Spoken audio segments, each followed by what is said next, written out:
Taga Iloilo po. Iloilo, pero ngayon saan ka ngayon? Dito po sa Hong Kong. May asawa ka po na? Wala. Mayroon akong dati, ka-live-in, pero hindi man nag-work. At ilang taon na po kayo? Matagal din po, mga almost 10 years. Pero malayo naman kami, hindi naman kami nagkasama. Yung relation namin is 10 years. Alam mo naman sa Pilipinas. Ilang taon na po kayo ngayon, ma'am? Sorry po. Ilang taon na po kayo ngayon? 47. Ikaw? Mag-running 48 ngayon buwan. Oh. Sagad So, yung ulo, dyan- ma'am. Yung ulo isagad. Tulad do kay sir. Nakita nyo po. Yan. Pantayan nyo. Yan. Dyan. Okay. Pero wala kang anak ngayon, ma'am. Wala. As in. Dala. Gawa na lang Ikaw, kayo. may anak? May anak? Unang asawa ko, 7 years ago na kami naghiwalay, kaso wala naman po akong problema sa mga anak ko dahil yung panganay ko, call center naman siya eh. Yung bunso ko, para ng second-year college, yun lang yung ko. Allowance na yung sa akin ng anak kong bunso. Okay. Bakit naghiwalay kayo ng asawa niyo? Mahaba ang kwento. Mahirap eh. Ganon ba? Hmm. So, ano trabaho mo pala dyan sa Valenzuela? Security guard po ako ngayon. Hmm. 2 years ago na.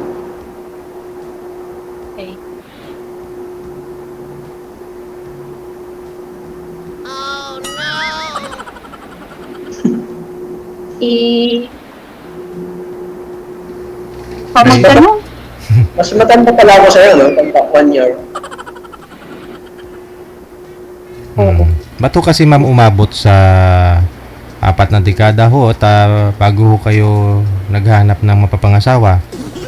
Kasi po, career yung inola at saka sa breadwinner po ako eh. Kaya, Yung wala boyfriend akong yung boyfriend nyo dito sa Pinas, ikaw diyan sa Hong Kong. ay naku, nakaka-stress po, sir. Oo. Kaya Kaya- hindi nakapaghintay. Opo, maraming babae. Kaya sabi ko, wag na. Hindi pa naman huli ang lahat. Andito ka na, no? Ayan po, no, si Sir. Tingnan natin. Anong titingnan Ayaw ko naman? kasi pag tumanda ako na walang kasama. Companion. Kahit wala ng anak. Pwede, Kasi matanda na. Okay lang ba sa'yo na may anak ako? Kaya mo ba tanggapin ka? Ang lang doon, wala naman po akong problema sa mga anak ko dahil yung anak ko nasa nanay nila. Tingnan natin kung siyempre kung magkakasundo o diba? Wala naman problema yun sa mga anak ko kasi sila mismo na nagsabi na Papa, maghanap ka na eh. Kasal ba? Kasal po ba kayo? Opo, kasal kami. Sa Huwis ay nagkaroon kami ng agreement sa Valenzuela sa Bulawagan ng Valenzuela. Kaya nagkapirmahan kami na wala na kami pakialaman bawat ito pa. Sana all. Anak na lang. Binibisita ko na yung anak ko sa nagkita kami sa kung saan kami banda nagkikita. Yun lang. Wala na. Magkalugar ba kayo ng asawa mo? Ng ex? Oo, dito rin siya sa Valenzuela kasi dyan yung bahay nila, yung inupahan namin dati. Ako dito sa Karwatan. Pero wala na kami pakakalaman bawat isa sa amin. Kasi 7 years ago na, mag-8 na eh. Ganyan talaga ang buhay. ano pong rason, Sir? Bato pinili ho ninyong maghiwalay ng bahay, magbukod ng bahay? Ano po sir, kasi marami kasi, ano yung tawag yan, yung hindi kami nagkakasundo sa mga ugali ng mga, hindi na sa lahat siguro ng mga Ilocano, hindi naman siguro dati. Masyado siya mapag-apiba sa asawa. Yun lang, yun ang inaayawan ko. Mapag ano? matagapi sa asawa. Ah, Kung ano nang pag-api. sinasabi, Hmm. ganun. Kaya ako, matagal na namin pinag-aawayan. Siyempre, anak ko ng mga anak ko na nag-decide na maghiwalay na lang. Ina-under. Kaysa naman Ina sakitan. ano siya, kaysa naman kami magkasakitan na ayaw ko na mga hantang ng ganun dahil makikita ng mga bata. Hmm. Kaya na lang talaga ako umalis ng bahay para wala akong problema. Ina-under po kayo, sir, ganon? Siguro sir, gano'n kasi regular po ako dati sa Ideal, dyan sa Valenzuela, sa Lawang Bato. Ang department niya ko, hindi naman siya nagtatrabaho, wala naman siya naririnig sa akin. Sahod ko na sa kanya, itingin ko sa kanya. Ano pa yung dapat kong kailangan ipaliwanag sa kanya? Bali, sila ngayon nasa Lawang Bato, ikaw sa May Karawatan. Opo sir, opo. Ah, Kaya nag-decide ko na magsarili na ako ng trabaho. Marami na mga kapwa ko sir alam mo sa trabaho, naging driver, naging finance team, ngayon nag-guide mo lang ako po. Kaysa naman magutom sarili ko, wala na naman nagbibigay sa akin eh. Dapat, paano yung mga yung anak nyo, sir? Kasi asawa nyo wala ring trabaho ngayon. Wala naman sa problema doon sa mga anak ko sir, kasi yung panganay ko, call center naman siya eh. Siya nagpapaaral ng kapatid yung bunso kong anak. Yung hinihingi lang sa, ano sir? Go ahead. Yung hinihingi lang sa akin ng sadyante ko, yung bunso ko, yung allowance lang niya nga buwan-buwan to. Yun lang hinihingi niya sa akin. Wala nang iba. Bibigay ko naman kahit anong oras ko, yung sahod ko, binibigyan ko naman yun. Kasi anak ko naman yun eh. kailangan talaga may trabaho, Bong. Kasi mahirap pag walang trabaho. Yes po ma'am, talaga yun talaga nasa isip ko. Kasi ang bala ko nga ngayong December ko, maglilip ako, uwi muna ako ng summer, magpalipas sa mga stress muna. Kasi masakit na sa ulo. Kailangan mo na magmuni-muni muna sa summer. Na makausap yung mga mama ko, tatay ko. Ano lang. Tapos balik ulit. Trabaho ulit. Kung papalarin ang mayroong magkagusto, di okay. Ano naman problema?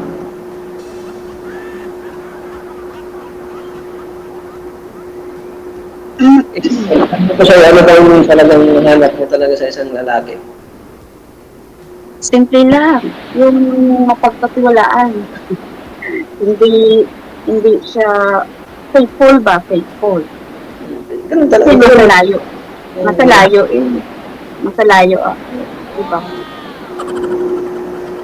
Ako, ganun din iniisip ko. Kaya magkasawa ako. Gusto ko yung tahimik sa buhay, ayaw ko away. Oo. Kasi matanda na, hindi na pabata. Hindi na tayo mga bata, may mga edad na tayo eh. Kagaya sa akin, magpo-portate na ako isang months na to. Di ko lang sasabihin kung kailan kung anong pizza. Basta months na to, wait na po ako. Pero sir, baka ho sa tagal ng panahon na hiwalay kayo ni misis mo, baka nag-matured na rin yung pag-iisip? Baka ho gusto kanyang balikan? Baka babalikan. Malabo na siguro sa dating. Malabo na. Kung kailangan kung gusto kong bumalik, babalik pero ayaw ko. Minsan, sinabihan ako ng anak kong panganay, Papa, gusto mo bumalik? Sabi ko, ayaw ko na. Sabi ko sa mga anak ko, kayo na lang isipin ko. Wala namang iba yung asawa mo, yung ex mo, wala namang ibang lalaki. Wala naman po talaga. Ang hindi ko lang kaya yung ugali kasi ng hindi naman siguro lahat ng panggalat o ganun. Kasi iba kasi ugali ako. Maingay sir, maingay. Wala namang cover ito sir, wala namang katabi dito, electric pan lang maliit yan. I mean, si misis niyo po ba? Maingay po yung sungad, bunganga? Bungangera. Hindi siya nag-asawa, gano'n na lang siya ng solo parent sa munisipyo ng Valenzuela. Hindi niyo po kinaya yung bunganga sir, sabi niyo? Opo, hindi ko na talaga tinaya yung bigit eh. Kaysa naman kapitan ko, sabi ako na lang alis para walang gulo. Hindi, para sa mga bata mo sana. Ganyan sana yung mag-asawa. Sana. Iniisip ko rin yun, ma'am, na para sa mga bata. Ay, ang problema, kung habang kayo andyan sa bahay, magkasama kayo, dadaanan kahit wala ka namang kasalanan, yun ang hinayawang ko. Eddie, wow. Mahirap. Sabi ko kung mahirap. Talagang di naman kailangan. Alam niyo po, Saang mga bagay po siya nagdadada, sir? Yung ano po, iniwan mo yung brief mo, hindi mo nilaban, ano? Saan po ba? Marami Sir DJ, hirap ikwento sa haba ng panahon. Magkaroon pa lang talaga Sir DJ. Ang haba. Nagar talaga siya. Nagar talaga siya kahit walang dahilan. May dahilan siguro. Siguro dati, nasa idea lang ko, nung regular po ako sa trabaho, kasi 13 years ako, siyempre hindi na maliwatan na may mga kasama ka na gano'n ng magpagay. Ganun. Pero, saglit lang naman, umuwi naman ng bagay. Ganun lang. Kasi yung babae hindi naman yan bumangera pag walang dahilan, di ba? Kahit nung walang dahilan, nung bumangera kasi, iba talaga si ugali ng Panggalato sa Pangasinan. Hindi naman lahat. Hindi naman lahat siguro. Hindi nga lahat. Makasarili sila sa buhay nila eh. Makasarili. Nagulang ko, ayaw tanggapin. Kapatid ko, ayaw tanggapin. Ano pang ibig sabihin kung mag-asawa pa kayo? Diba? Sa bagay. Mahirap. Ang gusto ko, kung mag-asawa, lahat kailangan tanggapin. Kasi kagustuhan natin yan. Nag-asawa tayo. Ganun lang. Pero apekta. Alam mo kung ang kawawa yung mga bata. O, apektado na bata talaga.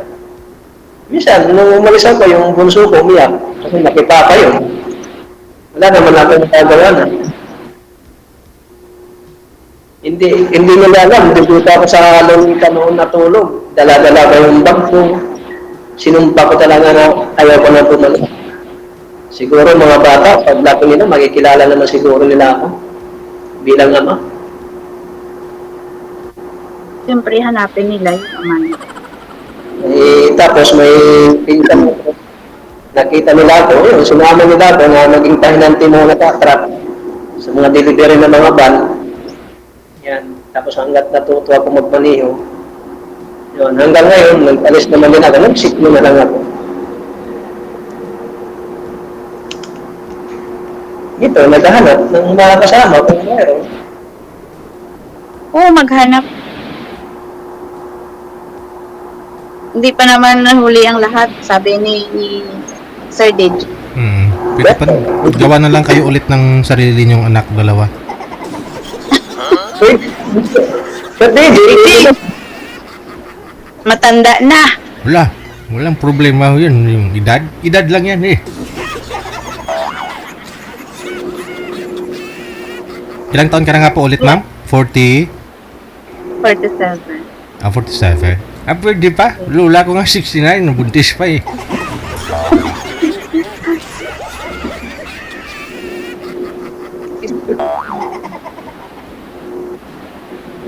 kailan ka ba uuwi ng sa probinsya? Kailan ka uli ng Maynila mo? Ay, hindi ako sa Manila. Direct flight ako sa Iloilo. Going to Iloilo. Iloilo ka ng diretso. Kasi may direct flight na po eh. Ilang taon ka na dyan sa Hong Kong? Medyo matagal-tagal naman. Tagal na po. Sa Tejo, mahirap ko sa Tejo. Maraming ipon ko. Maraming resibo dito po. Maraming resibo, sir. Puro ipon resibo. Kung sakaling ba may magkasundo tayo, okay lang ba sa'yo? Let me see. Tingnan natin. Bagay, yung naman, tingnan talaga. Saan po ba kayo sa Iloilo, ma'am? DG. Sir, Saan po kayo sa Iloilo?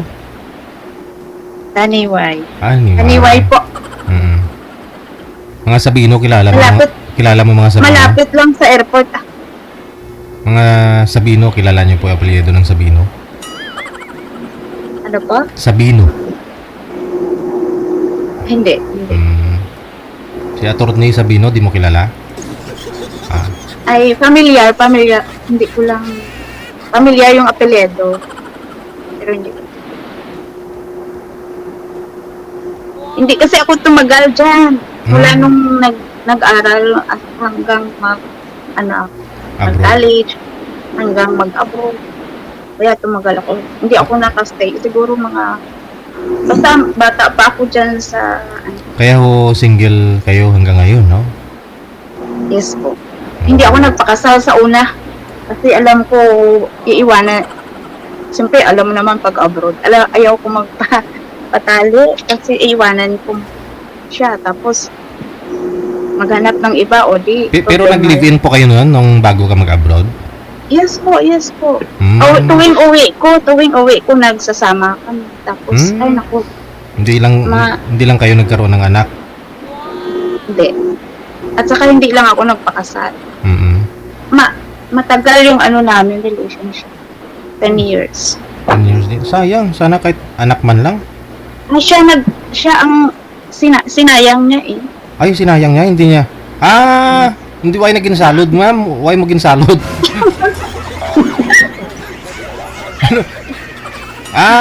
Akalain mo 10 years, tapos ay nako. Sinayang. Pag alam niya hong malapit na, tinatapon. Okay. Sinayang niya lang. Okay. Kailan yung balik mo sa Pilipinas, ma'am? Ha? Kailan ang balik mo sa Pilipinas?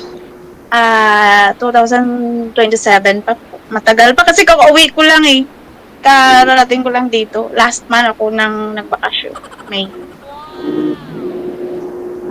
Tagal pa pala. 2 years. After 2 years pa. Nag-try ako dito, kaya sabi ko, mag-try nga ako. Matagal na ako nag-message kay Sir DJ. Ayun lang ako sinabi. Ito ngayon, yung isang araw lang, nagsali ako kay Sir DJ, nag-text ako. Yun lang. Baka sakali makahanap. Paano Ilang sali mo na Ha? Ilang sali mo na po dito? Ngayon lang po. First time din. Pares tayo first time. First time Pero lang din. nakakahiya. Nakakahiya pala, no? Pag dito ka na sa live. Dapat kagabi pa ako, ni Sir JJ na isali na ako, i-line up na ako. Sabi ko, sa Mandi na lang po. Kasi wala lang akong gagawin sa Mandi ng gabi. Natagpuan lang kasi wala mga amok ngayon. Pag dito yan, hindi ako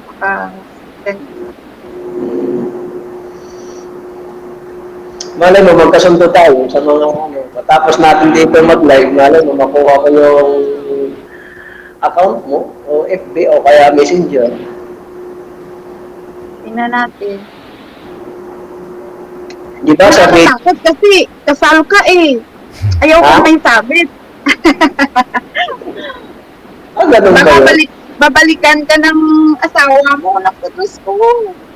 Malabo na siguro yan, ma'am, kasi may na kami, may agreement na ho kami, may perma kami sa abogado na, isang mga KPO na. Pag alam niya na may halimbawa may may tawag dito. Hindi naman po kasi apurbahan yan, hindi po pipirmahan ng abogado, sir. Depende ho kasi yun sa rason eh. Ano po bang nakalagay ho doon sa kasulatan ho ninyo? Kasulatan mo DJ, wala na kami pakailaman bawat isa ho sa amin. Sa kadilahanan na. Pakailaman ho, kahit saan kami magpunta, wala na ho kami pakailaman, mag-asawa siya, okay, mag-asawa. Nakalagay po kasi yun doon, sir. Rason, sir. Anong reason? Ba't ho ganon? Yung reason doon, sir, mahaba eh. Ang reason ko lang kasi naman doon, hindi niya kasi tinatanggap ng buhay ng mga magpapalito, pati kapatid ko.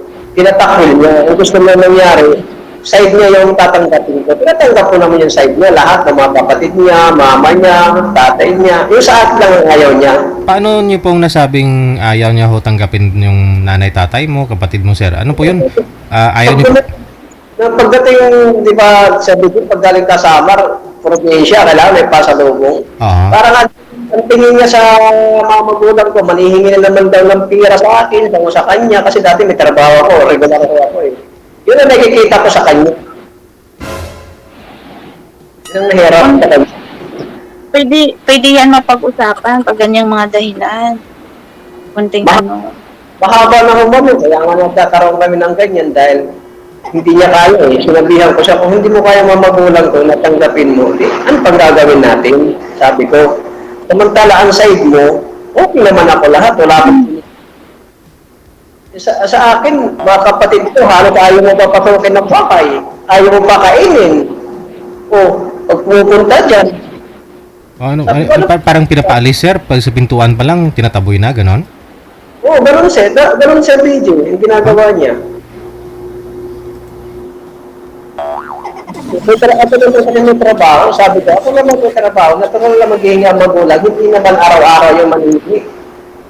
Isang taon, isang beses lang naman yan.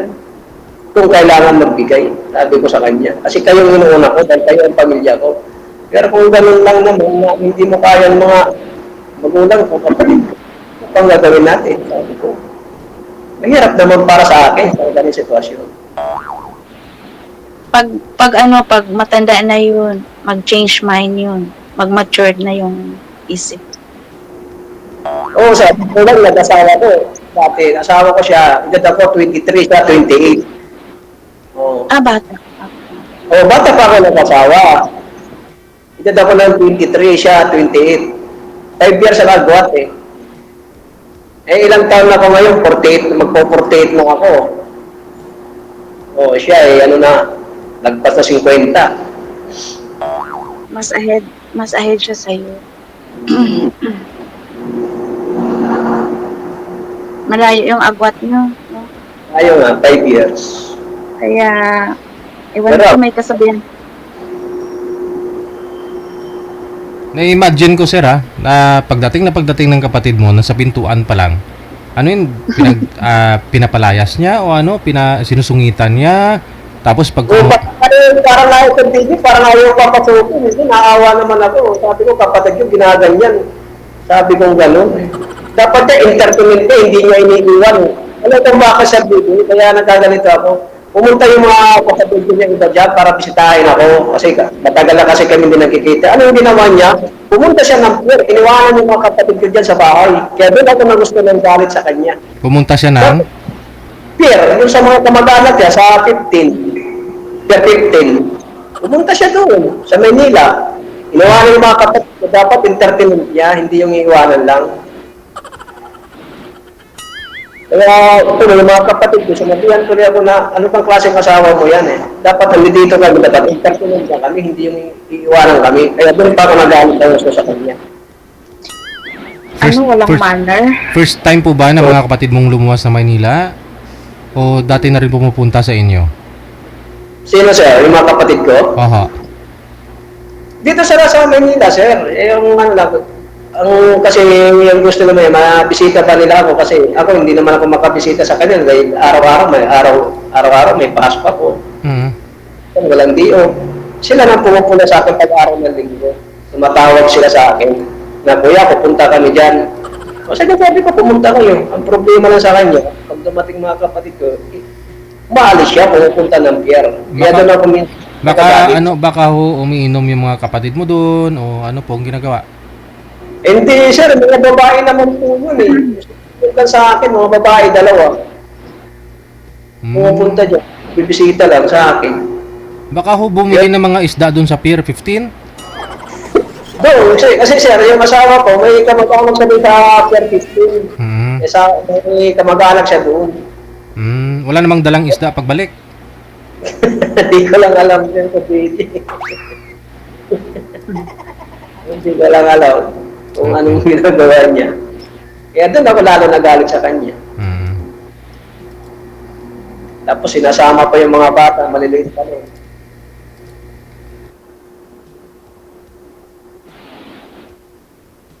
Kaya hanggang ngayon, ito, single. Naghahanap kung mayroong mahanap. Pag wala, sasali ulit. Diba sa DJ, ganun lang naman eh. Tekto. Ay, oo, okay, ma'am, kung seryoso siya. Pag seryoso siya, pwede na din ako magseryoso, ma'am.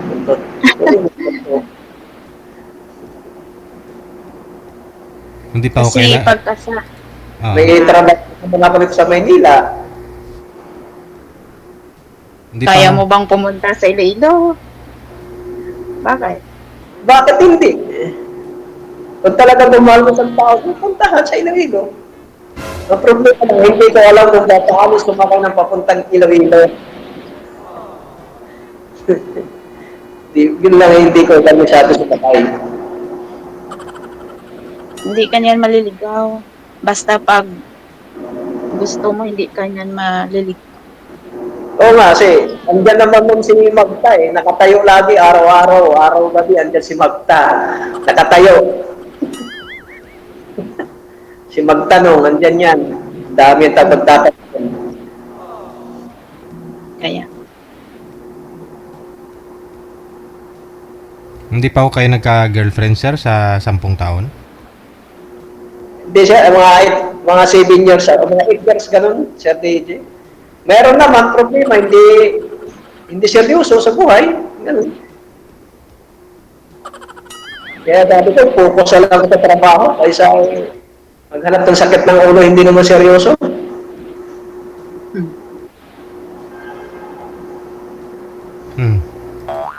Ba't ngayon bumiglang ano, sir? Nagbago? Na makita mo si ma'am? Parang biglang nagbago sa DJ, parang nagbago. asus. Kaso, dati malungkot ako dito sa junior dutyhan ko. Ito, duty ko dito sa Lamisa. Minsan, masaya, minsan malungkot. Mas malungkot sa abroad. Mas malungkot kasi nag-iisa kami dito. Saan po yung mga amo mo, ma'am? Nasa bakasyon ngayon kasi walang pasok mga bata ngayon. 2 buwan ho yan. No? So, bali 2 buwan silang wala. Ikaw lang Ay, mag-isa? hindi. Ano lang, half a month lang sila. Kaya naka-chance pumasok. Mayo eh. Kasali. Asa si Sir DJ, matagal pa siya uuwi eh. 2007 pa. 7? 2025. Pwede naman magbago yan eh. No? Malayo natin. Baka Alam mo, magdastigit ni Madam, umuwi. Paghahandaan ko na lang. Kung magkasundo, go ahead. Pero pag, siyempre, tulad din yan sa asawa mo, di ba? Hindi kayo magkasundo. Ganyan. Dahil may problema magkasundo, pwede naman magkakasal kung tutusin. Kasi wala naman na, wala na ako sabit. Paano ko ikakasal kasi nakasal ka na? Hindi pwede yun. Ay, papel na kami pinanghawakan niya. Ano dito nga sa akin yung papel na wala na kami pakialaman kahit anong gawin. Sa ano lang yun? Sa barangay lang yun. Hindi lang sa ano. Bulwagan niya ng Venezuela, yung mga abogado. Yung nag-ano doon sa ano. Kaya pinatawag nga ako noon eh. Nasa biyahe ako,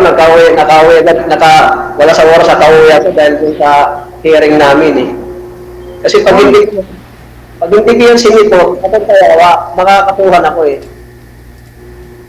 Kaya pinuntahan ko, nakauwi ako ng maaga. So, sa 7 years na yun, hindi ka nagka-girlfriend? Meron nga, ma'am. Hindi daw seryoso. Hindi seryoso. Wala, pamatiin. Hindi naman, tayo na seryoso, wala namang problema. Sige, no, seryosuhin nyo na lang ang isa't isa. Oo, sige. Sir DJ, sasabihin ko siya, kukunin ko sa kanya yung account niya o kaya number niya. Tuloy-tuloy lang ang usapan ninyo sa off-cam, ha? Maraming salamat. O, sige po, Sa sir. GP, thank you po. Okay, thank you. Ma'am, thank you.